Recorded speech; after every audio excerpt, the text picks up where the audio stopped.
ना बोलो।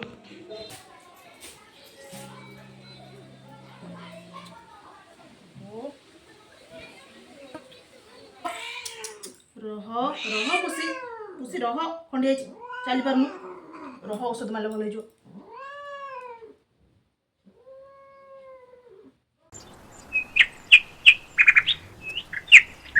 सर्वप्रथम तो आप समस्त को जय जगन्नाथ और मो तरफ आपण प्रति ढेर सारा भल पाइबा गोटे नुआ आउ फ्रेश ब्लॉग नहीं आसली।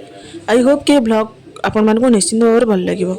थंबनेल एमती कौन पे टाइटल देछि कि आज मन दुख तो सहीटा लास्ट पर्यंत वीडियो देखिले जानीपारे। तो एमती लास्ट पर्यंत वीडियो को देखु ताले आसतु आज ब्लॉगटी सकाळु स्टार्ट करिबा। मु मोर डेली कार्यक्रम सारिकी जिते मोर काम थिला सब सकाळ काम सारिकी ये आसी ठाकुर पूजा करने। ठाकुर पूजा करने पूर्व भाविली कि गचर टे पा देदेवी जेहेतु खरा दिन है तो दी टाइम गचर पा दवाई पड़ूँ। मटी लगी गछ किसी दरकार पड़े माने टे गोटे दिनक थरे देले चलीज जेहेतु छोट छोट प्लांटर लगी तो से दिनक दिथर ए नील हो पानी दरकार हो तो से भाविली कि आगे पानी देदेवी तापर ठाकुर पूजा करी गचर पानी दे सारी ये आसिक मु ठाकुर पूजा करुँची।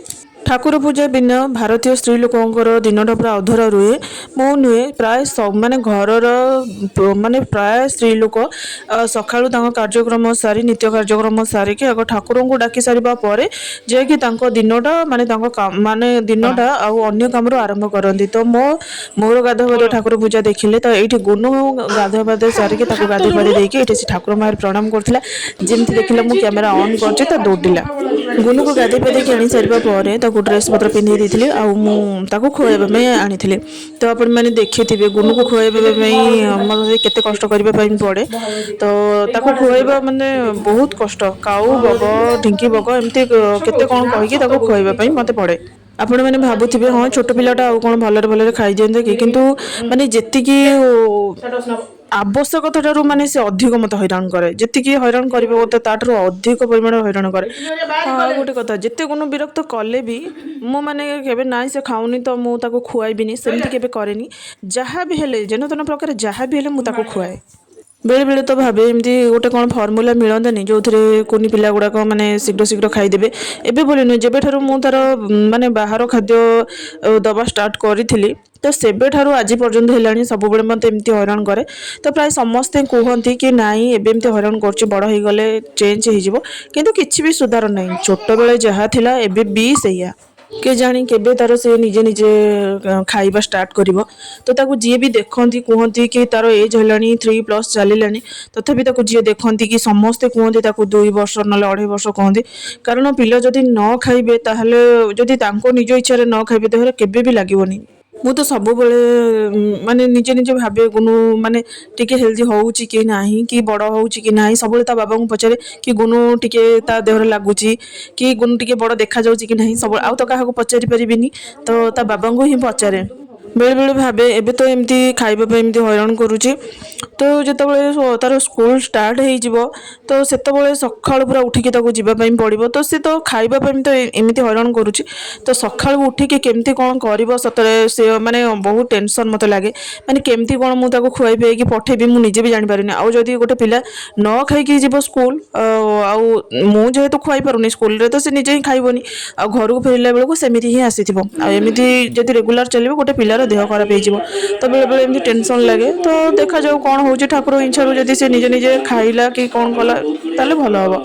तो गुनु को खुआई कम कर सारापर आपण मैंने तो देखिले तो ये मु बसी पड़ी मोर सकाळ मु बिस्कुट 2टा खाई ठाकुर पूजा सारी बिस्कुट 2टा खाई जहाँ भी किसी कम थी गुनुर कम आउ जहाँ भी छोट मोट कम थी सारी आई बसिक रिलैक्स बसिक मुझे मोर खाइबा खाऊँ। खाइबा भितर भाविली कि टिके न्यूज़ देखी बोली कारण न्यूज़ देखले देश दुनियार खबर तो जानी हुए ता सहित जदि किसी एग्जाम फेग्जाम थाए करंट अफेयर भी आउ तुमको बेसी रेडी माने प्रिपेयर करने पड़ेनी से ही प्रिपेयर हो जाए। ଯେହେତୁ ଆଗକୁ କିଛି ଏକ୍ଜାମ୍ ଅଛି ତ ସେଥିପାଇଁ ଭାବିଲି କି ଖାଇବା ଭିତରେ ହିଁ ଯେତିକି ସମୟ ମିଳୁଛି ଟିକେ ନ୍ୟୁଜ୍ ଦେଖିଦିଏ। ତ ନ୍ୟୁଜ୍ ଦେଖିବା ସହିତ ଖାଇବା ଖାଇଥିଲି। ତାପରେ ଏଇଠି ବେଡ଼ସିଟ୍ଟା ଝଡ଼ାଝଡ଼ି କରିଥିଲି ବେଡ଼ରୁମ୍ର।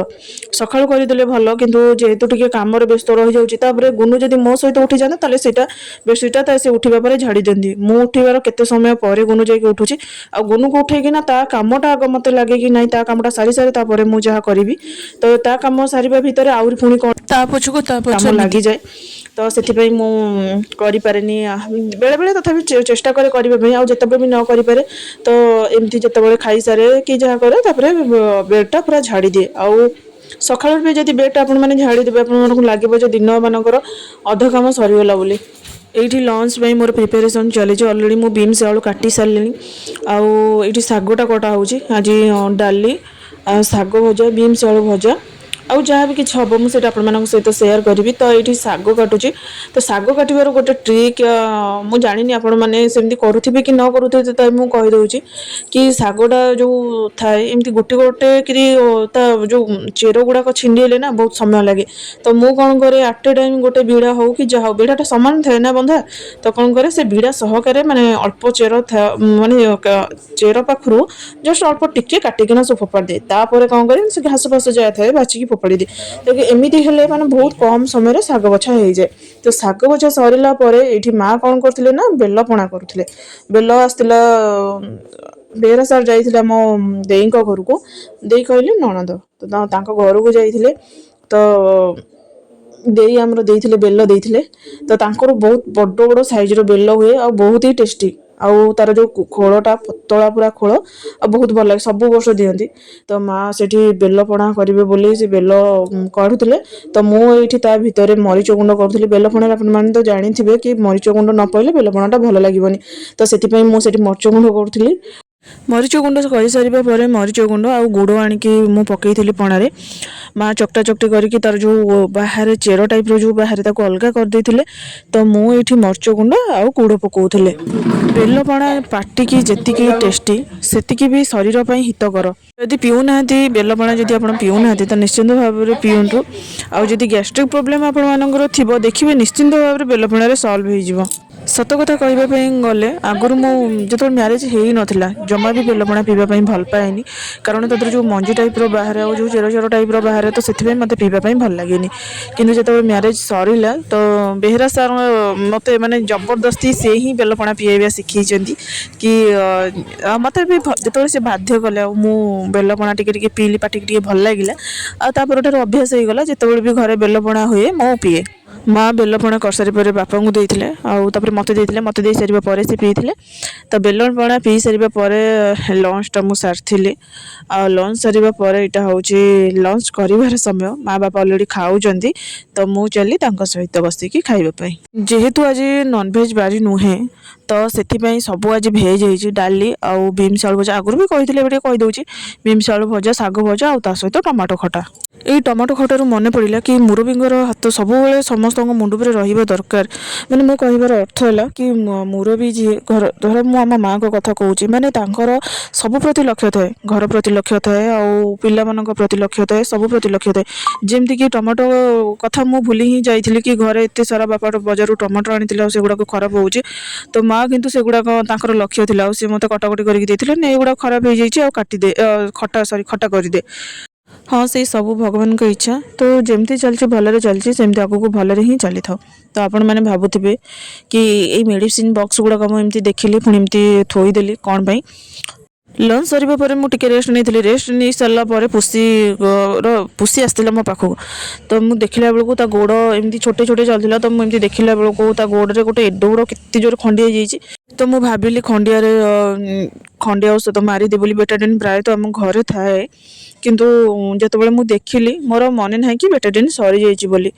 ତ ବେଟାଡିନ୍ ନଥିଲା। ତ ମୁଁ ଯାଇକି ଅପାଙ୍କ ଠାରୁ ଆଣିଥିଲି, ଘର ପାଖ ଅପାଙ୍କ ଠାରୁ ଆଣିଥିଲି। ତ ଆଣିକି ତ ପୁଷି ଗୋଡ଼ରେ ମାରି ଦେଇଥିଲେ। ତ ଥମ୍ବନେଲରେ କହିଥିଲି ନା ମନ କ'ଣ ପାଇଁ ଦୁଃଖ ଥିଲା ବୋଲି, ସେଇଟା ଲାଷ୍ଟରେ କହିବି।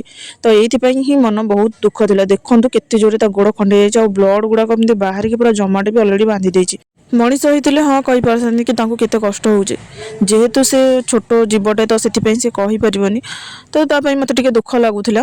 ଆଉ ଯେଉଁମାନେ ମୋ ଭଳି ଏମିତି ପଶୁପକ୍ଷୀକି ଭଲ ପାଆନ୍ତି ତ ସେମାନେ ହିଁ ରିଲେଟ୍ କରିପାରିବେ, ଅନ୍ୟମାନେ ରିଲେଟ୍ କରିପାରିବେନି। ଅନ୍ୟମାନଙ୍କୁ ତ ଭ୍ୟାଲୁଲେସ୍ କଥା ଭଳି ଲାଗିବ। ତ ଆଉ କେହି କେହି କହିବେ କି ମୁଁ ପଶୁପକ୍ଷୀକି ଭଲ ପାଇବାର ଦେଖେଇବାର ନାଟକ କରୁଛି। ତ ଲୋକ କିଛି ବି କହିପାରିବେ, ଭଲ ବି କହିବେ ମନ୍ଦ ବି କହିବେ। ତ ଲୋକମାନଙ୍କ କଥାକୁ ନ ଶୁଣିକି ଏକାନରେ ପୁରେଇକି ସେ ଏକାନରେ ଶୁଣିକି ସେ କାନରେ ବାହାର କରିବାଟା ଉଚିତ। ସକାଳ 7:30ରୁ ଦିନ 5:30 ପର୍ଯ୍ୟନ୍ତ ଯାହା ବି କିଛି ମୁଁ ଅଳ୍ପ ବହୁତ କଲି ସେଇଟା ମୁଁ ଆପଣମାନଙ୍କ ସହିତ ସେୟାର କଲି। ହୋପଫୁଲି କି ଆପଣମାନଙ୍କୁ এই ଭିଡ଼ିଓଟି ଭଲ ଲାଗିଥିବ। ଯଦି ଭଲ ଲାଗିଥିବ ନିଶ୍ଚିନ୍ତ ଭାବରେ ସବସ୍କ୍ରାଇବ୍ କରିଦେବେ। ଲାଇକ୍ ସେୟାର କମେଣ୍ଟ କରିବା ପାଇଁ ବିଲକୁଲ ବି ଭୁଲିବେନି। ତାହେଲେ ରହୁଛି, ଦେଖା ହେବ ନେକ୍ସଟ ଆଉ ଫ୍ରେଶ୍ ଭିଡ଼ିଓରେ। ଜୟ ଜଗନ୍ନାଥ।